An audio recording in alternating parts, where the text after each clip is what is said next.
दोस्तों आज के जीके नाइट क्विज में हम देखने वाले हैं जीके के 35 मोस्ट इंपॉर्टेंट क्वेश्चन आंसर जो कि एग्जाम के पॉइंट ऑफ व्यू से काफ़ी इंपॉर्टेंट होने वाले हैं। तो आप इस वीडियो को शुरू से लेकर एंड तक देखिएगा और 35 में से आपका स्कोर कितना रहता है दोस्तों नीचे कमेंट बॉक्स में ज़रूर बताइएगा। अगर आप चैनल पर नए हैं तो चैनल को भी सब्सक्राइब करिए, बेल आइकन को ऑन रखिए क्योंकि यहाँ पर आप लोगों को मिलती है दोस्तों सुबह 5 बजे करंट अफेयर, दोपहर में 2 बजे टॉपिक वाइज जीके। आज फिजिक्स की मैंने एक वीडियो अपलोड की थी, अगर आपने नहीं देखी है उसको भी देख लेना। और डेली कभी फिजिक्स, कभी हिस्ट्री, कभी बायोलॉजी, कभी केमिस्ट्री, ठीक है। डेली आपको टॉपिक वाइज 100, 150, 300, 400 क्वेश्चन तक मिलते रहते हैं, ठीक है। और साथ ही साथ मैं अभी रीजनिंग और मैथ्स भी स्टार्ट करने वाला हूँ, तो सारी वीडियोज़ आपको यहाँ पे मिल जाएगी, ठीक है। और ये रात में 9 बजे दोस्तों जीके नाइट क्विज, ये सभी एग्जाम के लिए होता है, तो आप इसको रेगुलर फॉलो कर सकते हैं। और अगर आपको ये सेशन पसंद आता है तो प्लीज़ यार बिल्कुल दिल से लाइक कर दिया करें, अपने दोस्तों के साथ में ग्रुप में शेयर कर दिया करें। तो चलिए शुरू करते हैं आज की इस वीडियो को। और हाँ, अभी तक जितनी वीडियोस अपलोड हो चुकी है उन सभी के लिंक मैंने नीचे डिस्क्रिप्शन बॉक्स में दे दिए, वहाँ से जाके आपको सारी वीडियोस देख सकते हैं, प्लेलिस्ट के थ्रू भी और वैसे भी जो अभी तक अपलोड हो चुकी है, ठीक है भाई। चलिए शुरू करते हैं। पहला क्वेश्चन है आपका, 1920 के दशक में बंगाल की क्रांतिकारी घटनाओं से निम्नलिखित में से किस महिला का संबंध था। तो मेरे प्यारे दोस्तों इस क्वेश्चन का आंसर बताइएगा। आपको हर एक क्वेश्चन में 5 से 6 सेकंड दूंगा ताकि आप उस क्वेश्चन के बारे में रीड करने के बाद एक बार आंसर उसका कमेंट बॉक्स में बता सके। तो पहले क्वेश्चन का जो राइट आंसर होगा दोस्तों ये सभी हो जाएगा, यानी कि फर्स्ट क्वेश्चन का राइट आंसर आपका डी हो जाएगा, ठीक है। दूसरा क्वेश्चन, दिल्ली के प्रथम सुल्तान कौन थे जिन्होंने दक्षिण भारत को पराजित करने का प्रयास किया था। काफी बढ़िया क्वेश्चन है। बिल्कुल दोस्तों इस क्वेश्चन का राइट आंसर हो जाएगा, क्वेश्चन नंबर 2 का राइट आंसर अलाउद्दीन खिलजी, यानी कि सी राइट आंसर होगा। क्वेश्चन नंबर 2 का राइट आंसर ऑप्शन सी हो जाएगा। बिल्कुल आंसर करते रहना दोस्तों, और मज़ा आ जाए आपको सेशन में, क्वेश्चंस का लेवल अच्छा लगे तो लाइक करना मत भूलिएगा, ठीक है। काफ़ी मोटिवेशन मिलता है आपके एक लाइक से। तीसरा क्वेश्चन है, पुरापाषाण युग में नवपाषाण युग में गमन किसके कारण संभव हुआ।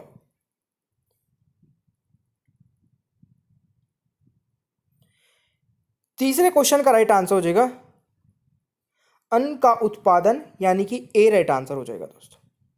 क्वेश्चन नंबर 4, दिल्ली में कौन सा ऐतिहासिक स्मारक भारतीय तथा फारसी वास्तुकला शैली का उदाहरण है।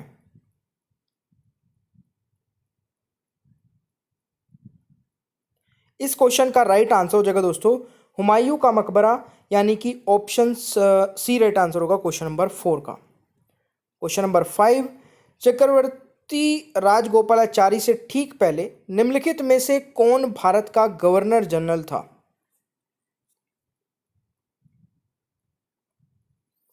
तो मेरे प्यारे दोस्तों इस क्वेश्चन का राइट आंसर हो जाएगा लॉर्ड माउंटबेटन, यानी कि बी राइट आंसर हो जाएगा, ये आपको याद रखना है।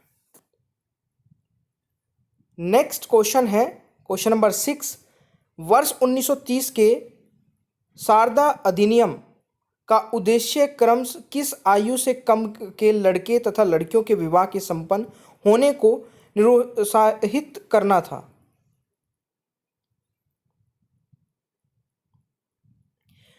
दोस्तों इस क्वेश्चन का राइट आंसर हो जाएगा 18 वर्ष तथा 14 वर्ष, यानी कि सी राइट आंसर हो जाएगा। सातवां क्वेश्चन है, निम्नलिखित में से किस एक के साथ भारत में सैन्य अवज्ञा आंदोलन शुरू हुआ। बहुत ही इंपॉर्टेंट क्वेश्चन है, ठीक है, इंपॉर्टेंट है दोस्तों एग्जाम के पॉइंट ऑफ व्यू से भी। इस क्वेश्चन का राइट आंसर हो जाएगा डानी मार्च, यानी कि ए इज द राइट आंसर, तो यह भी आप लोगों को याद रखना है। आठवां क्वेश्चन क्या कहता है कि सल्तनत काल में सर्वप्रथम किसने दक्षिण भारत की विजय की। आठवां, तो मेरे प्यारे दोस्तों आठवें क्वेश्चन का राइट आंसर हो जाएगा, अरे वाह बिल्कुल सही है, Alauddin Khilji is the right answer. तो आठवें क्वेश्चन का राइट आंसर ऑप्शन सी हो जाएगा। नौवां क्वेश्चन क्या कहता है कि भारत छोड़ो आंदोलन किसकी प्रतिक्रिया में प्रारंभ किया गया। नौवें क्वेश्चन का राइट आंसर दोस्तों हो जाएगा बिल्कुल नाइन्थ का राइट आंसर हो जाएगा क्रिप्स प्रस्ताव, यानी कि B is the right answer, तो यह भी आप लोगों को याद रखना है। 10वां क्वेश्चन है, सरा ए अदल निम्न में से किसका बाजार था।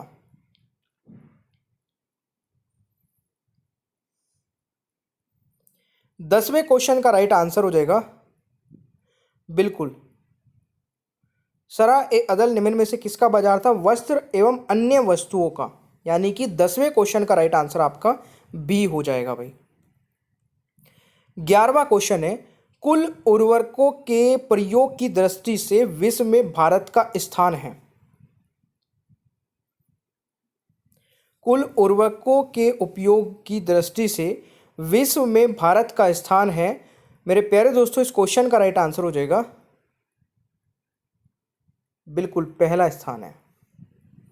ठीक है ना भाई।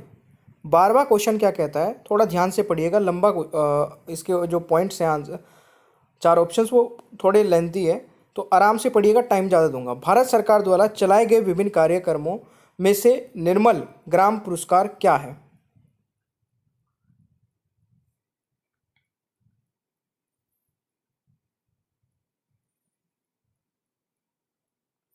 मेरे प्यारे दोस्तों, 12वां क्वेश्चन आई होप कि आप लोगों ने रीड कर लिया होगा। इस क्वेश्चन का राइट आंसर हो जाएगा, यह पंचायती राज संस्थाओं के लिए प्रोत्साहन योजना है। यानी कि डी राइट आंसर हो जाएगा भाई 12वें का। क्वेश्चन नंबर 13 क्या कहता है कि निम्नलिखित में से भारत की अर्थव्यवस्था के विकास में आधारित संरचनाएं नागत अवरोध कहा जा सकता है?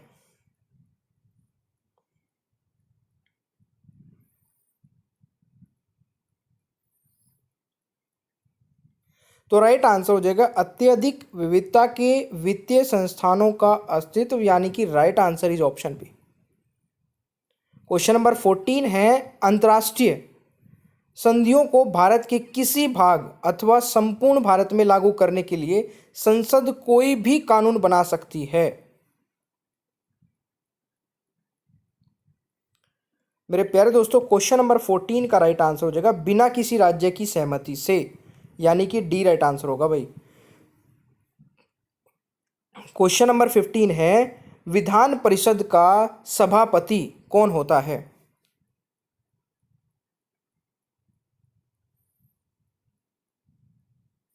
दोस्तों, विधान परिषद के सदस्यों द्वारा अपने बीच से निर्वाचित होता है। यानी कि 15 का राइट आंसर सी हो जाएगा।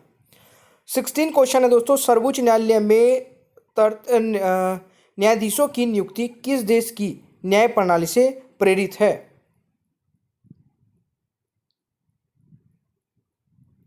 16वें क्वेश्चन का राइट आंसर हो जाएगा फ्रांस से। यानी कि डी राइट आंसर होगा। दोस्तों, क्वेश्चन नंबर 17 है, फोर्थ स्टेट या चतुर्थ स्तंभ क्या है? ये तो बहुत इजी क्वेश्चन है। ठीक है ना। तो फोर्थ पिलर भी जिसको कहा जाता है दोस्तों, प्रेस को कहा जाता है। यानी कि राइट आंसर डी हो जाएगा। ठीक है। 18वां है कि किस सभा का अध्यक्ष उसका सदस्य नहीं होता है? 18वां। तो किस सभा का अध्यक्ष दोस्तों उसका सदस्य नहीं होता है? तो राज्यसभा का दोस्तों। यानी कि 18 का राइट आंसर आपका ऑप्शन ए हो जाएगा। 19वां क्वेश्चन है, निम्नलिखित में से किस एक को कोशिका के अंदर एक कोशिका माना जाता है? 19वां, निम्नलिखित में से किस एक को कोशिका के अंदर एक कोशिका माना जाता है? तो 19वें का राइट आंसर हो जाएगा बिल्कुल सही है, क्लोरोप्लास्ट। यानी कि राइट आंसर इज बी। 20वां क्वेश्चन है, माध्यम के तापमान में वृद्धि के साथ प्रकाश की गति क्या होगी?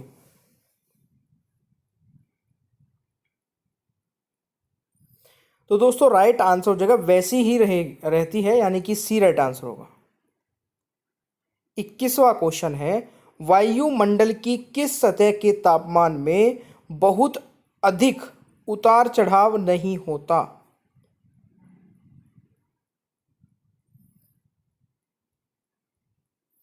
तो राइट आंसर हो जाएगा दोस्तों समतापमंडल। यानी कि ए राइट आंसर हो जाएगा 21वें का। 22वां क्वेश्चन है, कौन सा देश बड़ी मात्रा में लौह एस का आयात करता है? तो 22वें का दोस्तों राइट आंसर हो जाएगा जापान। यानी कि C is the right answer. 23वां क्वेश्चन है, पृथ्वी की अपनी कक्षा में गति है। तो पृथ्वी की अपनी कक्षा में गति कैसी है दोस्तों? तो पृथ्वी की अपनी कक्षा में गति है पश्चिम से पूर्व। तो ये तो मेरे हिसाब से सभी को पता ही होगा, 23वें का राइट आंसर ये हो जाएगा। 24वां क्वेश्चन, एक देशांतर को पार करने में दो स्थानों के स्थानीय समय के बीच क्या अंतर होता है? 24वां।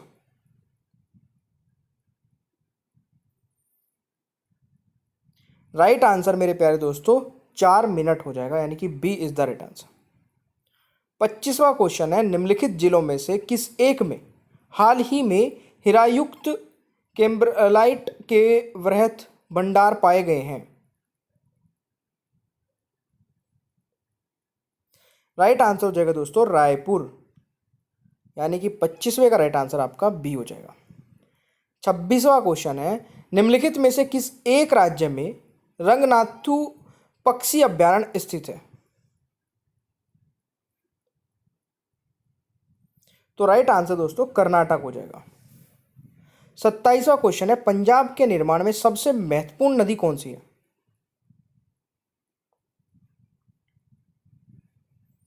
तो राइट आंसर दोस्तों आपका सिंधु हो जाएगा, यानी कि D is the right answer. 28वां क्वेश्चन है, निम्नलिखित में से स्थान कागज विनिर्माण उद्योग के लिए प्रसिद्ध है?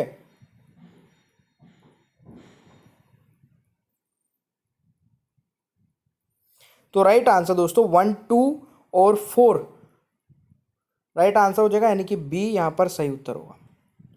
29 है, कौन से देश पाक जलडमरू मध्य से जुड़े हुए हैं?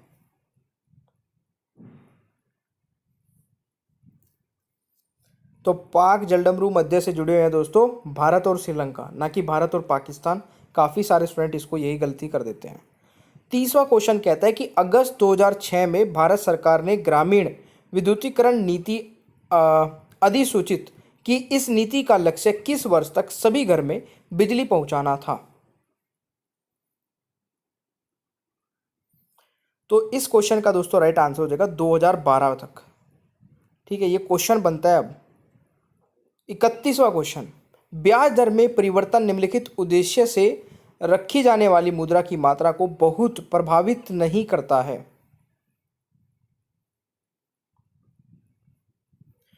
तो 31वें का राइट आंसर हो जाएगा दोस्तों लेन देन का उद्देश्य, यानी कि C is the right answer.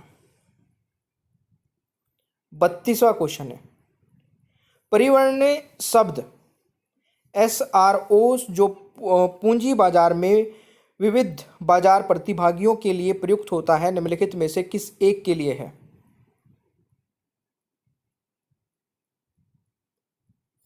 तो सब नियामक संगठन के लिए, यानी कि राइट आंसर दोस्तों ए हो जाएगा।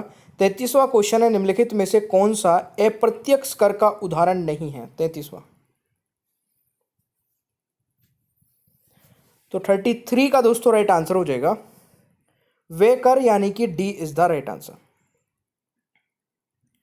34 है, विधायक विषय के रूप में शिक्षा भारतीय संविधान के अंतर्गत किस में आती है? 34। तो मेरे प्यारे दोस्तों इस क्वेश्चन का राइट आंसर हो जाएगा समवर्ती सूची में। तो 34 का भी राइट आंसर आपका सी हो जाएगा। आई होप कि आप लोगों ने यहाँ तक की वीडियो देखी होगी।